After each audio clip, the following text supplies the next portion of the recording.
KGF वाली बहू। निर्मला जी के बेटे सुमित की शादी नव्या के साथ हो गई और निर्मला जी बहुत खुश थी क्योंकि बहू रानी दिखने में बहुत खूबसूरत थी और नेचर भी अच्छा था।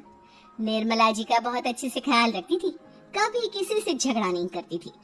लेकिन निर्मला जी की बहू में कुछ तो अनोखा था और वो ये था कि केजीएफ मूवी देखने के बाद केजीएफ मूवी के हीरो की बहुत बड़ी फैन बन गई थी और बस हर वक्त उसे ही कॉपी करने की कोशिश करती रहती।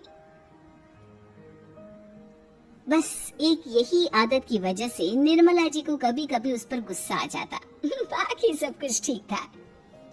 सुमित बेटा, तुम नव्या को समझाने की कोशिश क्यों नहीं करते? अरे बार बार केजीएफ के हीरो की तरह भेस बदल कर घूमती रहती है कॉलोनी में, सब देख देख कर हंसते हैं। क्या करूं मम्मी, मैंने उसे कई बार कहा कि बहू हो, बहू की तरह रहा करो, लेकिन उसके सर पर तो केजीएफ का भूत सवार है, किसी की सुनती ही नहीं। ठीक है बेटा, तो ऑफिस जा, मैं एक बार और उससे बात करने की कोशिश करती हूँ। थोड़ी देर के बाद नव्या अपने कमरे से निकलकर बाहर आती है। अरे बहू, ये क्या, तुम फिर से केजीएफ की एक्टर बन गई? मम्मी जी, आपको पता है ना, मैं उसकी पर्सनालिटी से बहुत इम्प्रेस्ड हूँ और मेरी फेवरेट मूवी है ये। जानती हैं, मैंने तो सारे डायलॉग्स भी रट कर रख लिए हैं। अरे बेटा, लेकिन थोड़ा बहुत समाज की भी तो परवाह करनी पड़ती है ना। तुम इस तरह घूमती हो, सब लोग क्या सोचते होंगे, थोड़ा तो डरा करो।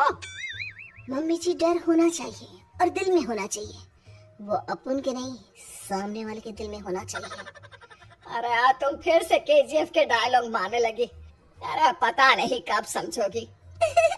डोंट वरी मम्मी जी, मैं अभी आपके लिए गर्मा गर्म कॉफी बना कर लाती हूँ, उसके बाद आपकी सारी टेंशन रफू चक्कर हो जाएगी। कुछ दिनों के बाद। नव्या, नव्या कहाँ हो तुम? मैं यहाँ हूँ। अरे क्यों इस तरह केजीएफ का हीरो बनकर घूम रही हो? कभी तो मेरी बीवी बनकर रह लिया करो। छोड़ो ना सुमित। अच्छा बताओ, मुझे आवाज किस लिए दे रहे थे? क्या बताऊं यार, मेरे बॉस ने मुझे इतना काम दे दिया ना, पूरी तरह से परेशान हो गया। ऐसा लगता है ऑफिस में युद्ध पर जाता हूँ।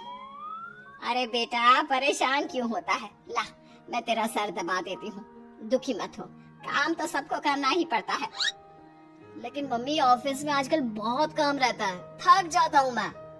जानता है बेटा, जब तू छोटा था ना, तो मैं ऑफिस और तुझे संभालने का सारा काम करती थी, तब मुझे भी ऐसा ही लगता था। लेकिन कुछ दिनों के बाद सब ठीक हो जाएगा बेटा। सही कह रही है मम्मी जी, तुम अपने आप को ऑफिस में काम करने की वजह से योद्धा समझते हो, लेकिन जानते हो, इस दुनिया में सबसे बड़ा योद्धा एक माँ होती है। अरे ये डायलॉग तो मैंने कहीं सुना है। जरूर सुना होगा, केजीएफ फिल्म का डायलॉग, भला किसने सुना नहीं होगा? हे भगवान, कोई मेरी बीवी के सर से केजीएफ का भूत उतार दे। कुछ दिनों के बाद। नव्या, सुमित तो ऑफिस चला गया, एक काम करते हैं, हम दोनों मार्केट चलते हैं, मुझे कुछ शॉपिंग करनी थी। ठीक है मम्मी जी, मैं अभी तैयार होकर आती हूँ। थोड़ी देर बाद नव्या फिर से केजीएफ फिल्म की हीरो की तरह गेटअप रखकर आ जाती है। अरे तुम फिर से ये बन गई। चलिए ना मम्मी जी, आप जानती है ना, मुझे ऐसे रहना बहुत पसंद है। प्लीज प्लीज प्लीज मम्मी जी। अच्छा ठीक है, चलो। मार्केट में निर्मला जी को उनकी एक सहेली मिलती है। अरे निर्मला, ये तुम किसे साथ में लेकर घूम रही हो? लगता है फिल्म का हीरो निकलकर तुम्हारे साथ आ गया है। मेरी बहन, क्या बताऊं, ये फिल्म का हीरो नहीं है। अच्छा, ये तुम्हारा बेटा होगा, बहुत दिनों से देखा नहीं ना, इसलिए पहचान नहीं पाई मैं। अरे नहीं नहीं, मेरी पूरी बात तो सुनो, ये मेरी बहू है नव्या। है? लेकिन दिखने में तो ये बिल्कुल केजीएफ के एक्टर की तरह नजर आ रही है। हाँ, वो क्या है ना, इसे इसी तरह रहना पसंद है। क्या बात है बहू, शहर में इस तरह घूम रही हो, तुम्हें बिल्कुल भी अजीब नहीं लगता? लोग तुम्हारे बारे में क्या कहेंगे? आंटी जी, जो शहर में रहने आता है ना, वो उसके बारे में सीखता है, और जो राज करने आता है ना, वो शहर को अपने बारे में सिखाता है। और मैं इस शहर को अपने बारे में सिखा रही हूँ। अरे ऐसा ही कुछ तो केजीएफ पिक्चर के